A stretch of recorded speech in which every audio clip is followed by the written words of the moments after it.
everyone. So welcome to our presentation today. My name is Nicole Mueller, and I'm here with AD Scaff. We're both staff attorneys with Legal Aid of North Carolina's Disaster Relief Project. And we are going to be presenting today on ReBUILD of North Carolina. So without any further ado, AD, you can take over. Hello, everyone.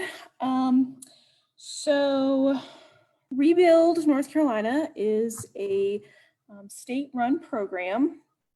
Oh, you can go to the next slide, Nicole. Is a state-run program funded through a federal grant from the Department of Housing and Urban Development. ReBUILD NC was first started after funds were received from Hurricane Matthew, and they are now going to continue for funds received for Hurricane Florence. These funds are intended to assist communities in recovering from significant natural disasters. The name of the grant is Community Development Block Grant for Disaster Relief. And the general areas that this grant is designed to assist in are the unmet needs for long-term recovery, restoration of infrastructure, and housing and economic revitalization. What we're mainly going to talk about today is the individual assistance programs for homeowners. These funds are intended to address any unmet needs that remain after all other disaster relief assistance has been accessed. So FEMA, SBA loans, home insurance, etc. The main programs, I'm going to briefly go over them, and the descriptions that we're generally talking about are from the program as it was run for survivors of Hurricane Matthew. Hurricane Florence has not, or rather, ReBUILD has not yet released an official manual for Hurricane Florence just yet. So the main programs are homeowner buyout, housing repair reimbursement, single family homeowner rehabilitation repair, single family homeowner reconstruction, mobile home repair, and mobile home replacement. Next slide. Okay, so the homeowner buyout, this is for properties that were heavily damaged. This program is intended to address properties that are not in a FEMA buyout program. Currently, ReBUILD has been releasing the maps for those properties that will be in buyout zones for Hurricane Florence, and you can access those maps by going to rebuildnc.org.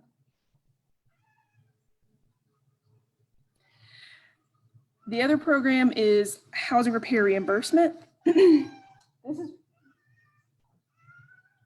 sorry, everyone that's hearing may be able to hear my cat, and I apologize. So housing repair reimbursement is available for homeowners that spent for out-of-pocket costs. So this is not going to assist you with SBA payments or other like loan payments, but out-of-pocket costs that you spent to repair your home. Next slide.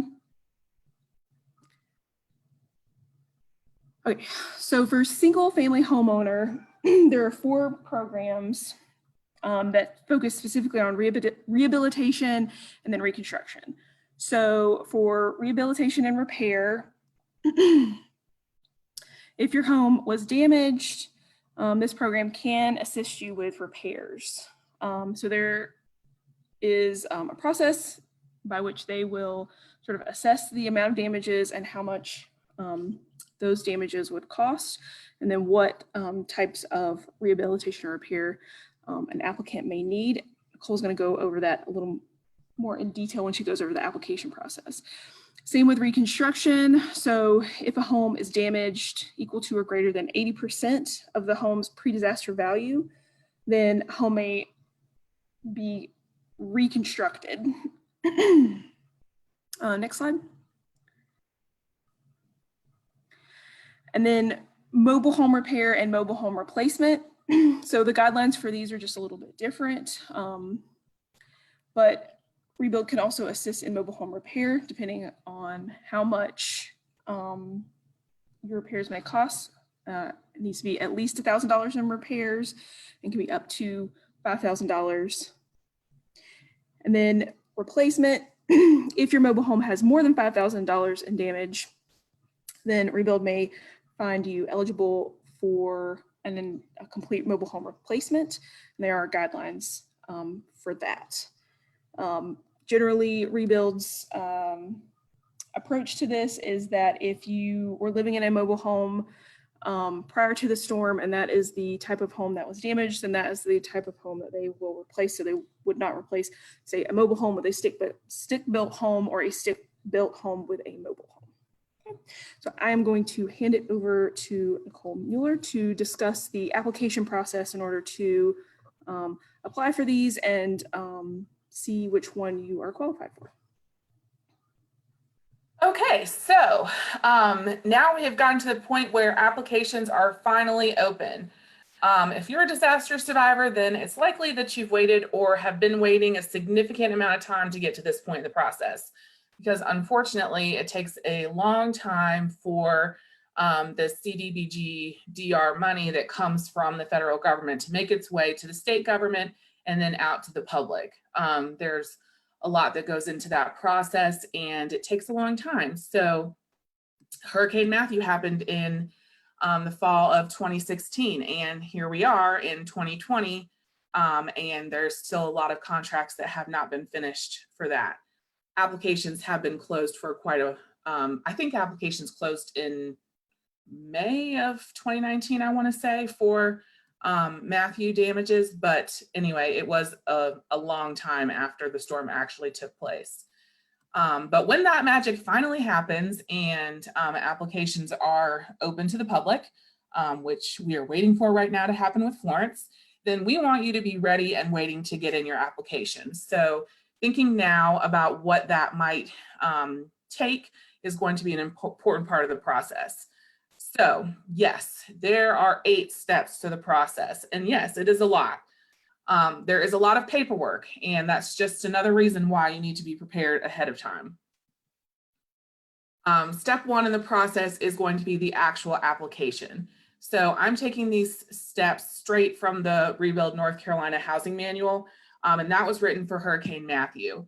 So what we're going to see for Florence may be a little bit different than what the steps are as they were written for Hurricane Matthew, but I imagine that there will be many things, if not all of them, that they also have in common.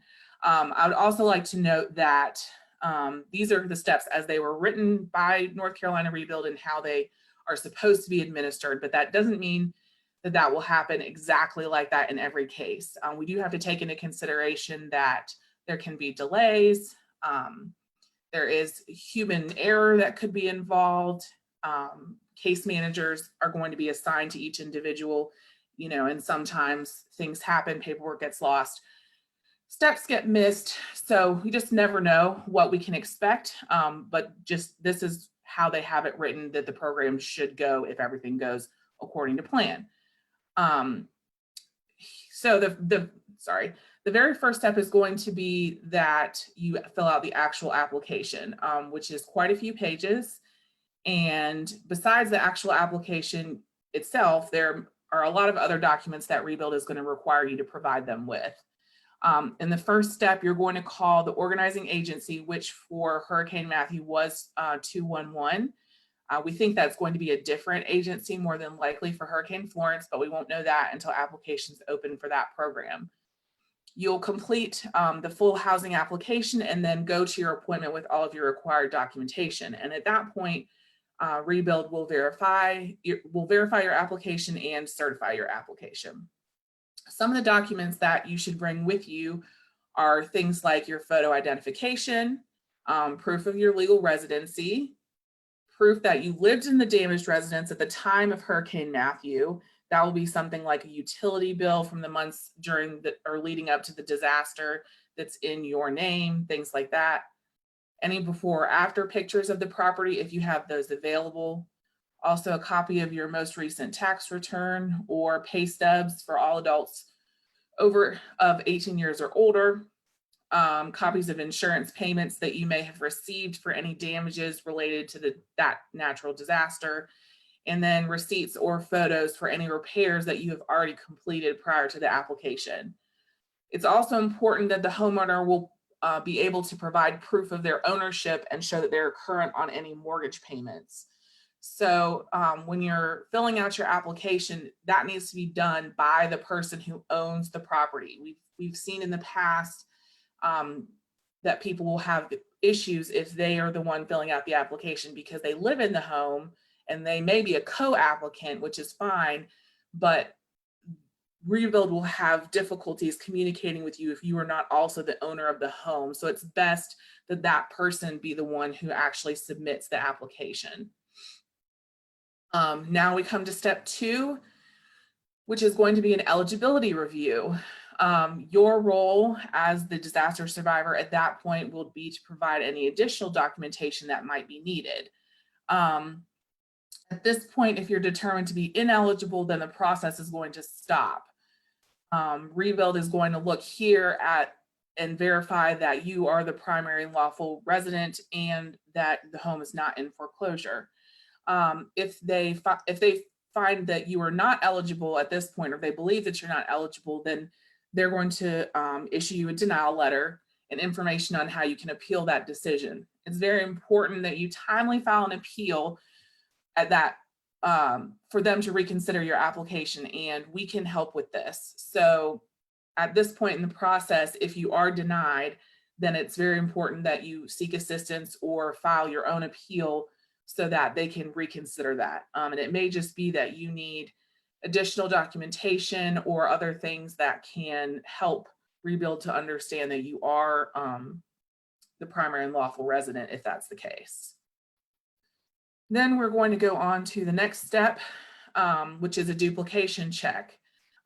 Here, when we say duplication, we mean duplication of benefits, which is going to be any other funds that you received from other places that that may have given you disaster assistance. And that could be money that you got from FEMA that you applied for back when the disaster happened. That could be insurance money that you received. It could also be money that was given to you by a community organization like the Red Cross or a local church, Habitat for Humanity, any of those types of organizations. If they gave you money, then that can be considered a duplication of benefits that ReBUILD is going to look at when they consider your application. They're going to ask you to provide receipts and or proof of payment for any of that completed work. And they're also going to ask you to notify them of this assistance that you've already been provided. So their job at this point is to determine what all that looks like, review the documentation that you provide, and then to determine what assistance is going to be available to you as a result of all of those things. And then they're going to notify you how that impacts your grant amount. So typically how that will look is when you get your paperwork, they will tell you that you owe a certain amount in escrow that is going to be that will represent the duplication of benefits. If you can provide proof that you completed repairs to your home with that money and how you spent it, then that what they're asking for back can go away potentially. Those are all some issues that we can help you to sort out if you do find that they have duplication, if ReBUILD does find that you have a duplication of benefits and asks you to pay that to them. Step 4 is going to be the inspection environmental review. Your role is to have an adult member of the household home during the inspection and sign forms once the inspection is complete. And then ReBUILD will coordinate with you to inspect the home, verify the damages and type of work, complete the environmental review, and develop scope of work and cost estimate.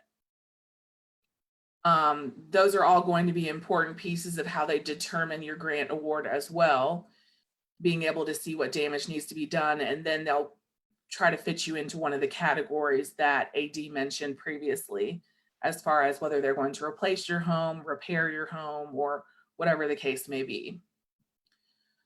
And step 5 is grant determination. You'll make an appointment to review the grant award with your case manager, your ReBUILD case manager. They'll go over everything with you, and then you'll sign your documents to finalize that grant offer. At this point, it's also important to note that there can be issues over how much you are being given in the grant, and other things that might show up in your review. So it is a good idea to have someone to review these things for you before signing anything. And one of our attorneys can definitely help with that if that's something that you would like us to go over with you.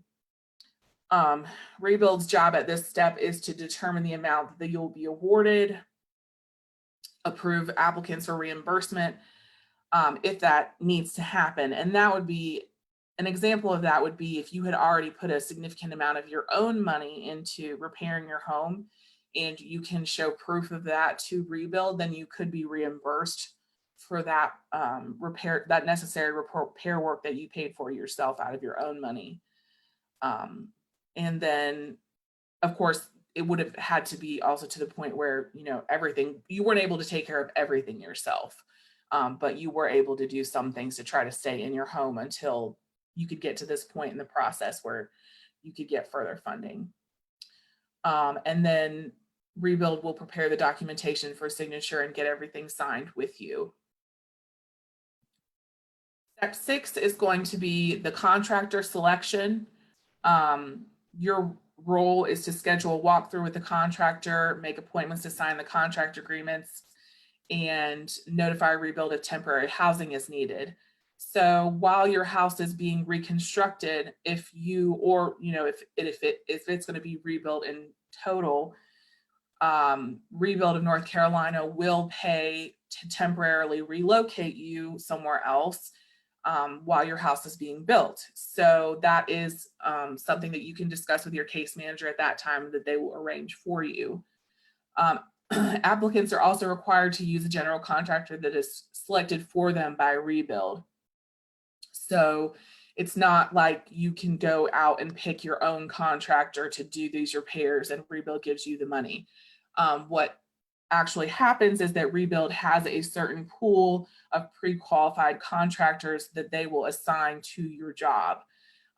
If it's under $30,000, if the work is under $30,000, then they just assign someone randomly from their pool based on, well, not randomly, but they'll assign someone from their pool based on their location to you and things like that. If it's over $30,000, then they have a mini bid process that they go through to select a contractor for your job. So at this point in step 6, ReBUILD's job is to bid the scope of work with the contractors, finalize the agreements, get any missing documents, because of course there's always paperwork that needs to be done, and work out the temporary housing situation. Then we move to step 7, which is construction. You're going to, of course, have continued forms that need signing during construction, potentially inspections that have to be done to make sure everything is built the way that it's supposed to be. Any change orders that need to be done if it's found along the way that, certain aspects of the project need to change, then change orders are how that comes about. That could be like accessibility issues or any, unforeseen things about the project that need to be modified. And then you'll verify that the work is completed, and ReBUILD will oversee that process, inspect, verify change orders, and ensure that the home meets HUD standards. There is a process for filing contractor grievances if you have an issue with the construction of your home or with the contractor. ReBUILD does require that the grievance is filed in writing and provides details relevant to the approved scope of work, and that needs to be submitted to them along with any supporting documentation. We can also assist you with that. If this becomes an issue during the course of your project, we can communicate with ReBUILD to try and get these sorts of issues resolved. And then finally, we get to step 8, which is completion of the project. You'll have your final walkthrough with the contractor and ReBUILD North Carolina staff. And if it is necessary for you to secure flood insurance, that would be if your home is in a 100-year floodplain. ReBUILD will pay for that initial flood insurance. They will also verify that everything is finished, get the final billing and lien release. So they're responsible for paying the contractor and all of that. They will deal with all of that themselves, and they'll schedule and attend final walkthroughs with the homeowner. So what you should be doing now is getting out a pen and a piece of paper so that you can write down anything that you may need to work on now if you were planning on applying for ReBUILD assistance. You noticed on our very first slide, we said that ReBUILD North Carolina is a funding of last resort. Really what it is you get to this point in the process. If you've made it this far and you still have repairs that need to be done to your property, this is your last pot of money, your last chance to get some of this help that you need. It's important that you figure out now what may need to be done to your property or what help you may need so that you're in a good position to make your application right away and get that in. Things you should consider are, will you have any duplication of benefits? So since the time of the disaster, did you receive money from your insurance company? That's going to be money that would be considered a duplication of benefits. Did you receive any FEMA assistance? Have you gotten assistance from any other community organization? My recommendation is if you fit into any of these categories that you should think now about how you can document those things, especially what you did with that money. If you have receipts, then you need to find those and keep them and make sure that they are handy to bring in with your application. If you have pictures of before and after damages, or if you can take them now, that would be a good thing to do. So find proof of how you spent those funds. Other things you may want to consider are whether you have clear ownership of your property. Do you have a deed that shows that the property is in your name? Or is it potentially air property that you have been living on that came from your family members, but that you don't have clear title to? If that's the case, then we would really like to help you now to get that situation figured out so that we can show ReBUILD that you have clear title to the property before submitting your application. And also, is the damaged property your primary residence where you lived at the time of the storm? Is there any way that ReBUILD could be concerned about that? For instance, if you have multiple properties in your name, potentially, maybe because one was given to you and it may not be of any significant value, but that could complicate things if ReBUILD finds out about other properties. You can't get assistance for secondary residences like vacation homes or things like that.